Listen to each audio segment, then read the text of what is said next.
آپ بخاری مسلم دیکھیے، حضرت سیدنا ابو بکر صدیق رضی اللہ تعالیٰ عنہ فرمانے لگے کہ جب ہم غار ثور میں تھے تو کافر جو تھے نا وہ بالکل غار کے قریب آ گئے۔ جن لوگوں نے غار ثور دیکھی ہوئی ہے وہ جانتے ہیں کہ اس جانب وہ سوراخ ہے غار ثور کا جہاں تک کافر آن پہنچے تھے۔ تو فرماتے ہیں کہ کافر بالکل قریب آ گئے۔ اب پوزیشن یہ بن گئی کہ ان کے پیر ہمیں نظر آنے لگے، بالکل سامنے کھڑے ہیں، وہ تلاش کرتے کرتے آ گئے۔ حضرت ابو بکر صدیق رضی اللہ تعالیٰ عنہ فرماتے ہیں میں نے بڑی پریشانی کے عالم میں عرض کی یا رسول اللہ صلی اللہ علیہ وسلم، اگر انہوں نے اپنے پیروں کی طرف دیکھا تو ہمیں پکڑ لیں گے، اگر انہوں نے اپنے پیر دیکھے تو وہ ہمیں چھوڑیں گے نہیں، پکڑ لیں گے۔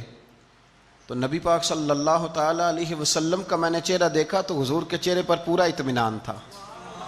میں نے بڑی پریشانی کے عالم میں عرض کی حضور وہ گرفتار کرنے والے پہنچ گئے، بالکل یعنی بالکل ہی پہنچ گئے حضور، یہ پیر آ گئے ان کے۔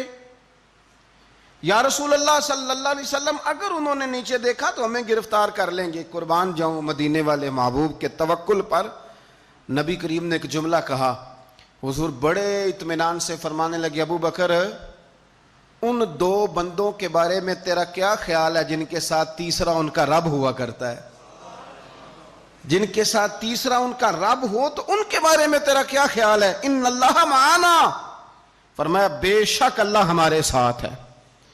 تو اللہ کی ذات پر توکل، بھروسہ اس کے فضل پر، اس کے کرم پر۔ دیکھیں نا ہمارے ہاں بہت زیادہ بعض لوگ خوف کا شکار ہو جاتے ہیں، ڈرتے پھرتے ہیں، سہمے رہتے ہیں۔ او خدا کے بندے، تیرا ڈر تجھے مارے گا، تیرا خوف تجھے مار ڈالے گا، تیرا ڈر جو ہے وہ تجھے کمزور کر دے گا۔ اگر تیرے اندر قوت ہے، اگر تیرے اندر ہمت ہے، جو لوگ رعب کا شکار ہو جاتے ہیں وہ چلے جاتے ہیں، وہ ختم ہو جاتے ہیں، اور جن کی قوتیں باقی رہتی ہیں، جن کی ہمتیں باقی رہتی ہیں، جن کی طاقتیں باقی رہتی ہیں، وہ جسمانی طور پر تو جوان ہوتے ہیں، اللہ انہیں روحانی طور پر بھی جوانی عطا فرما دیتا ہے۔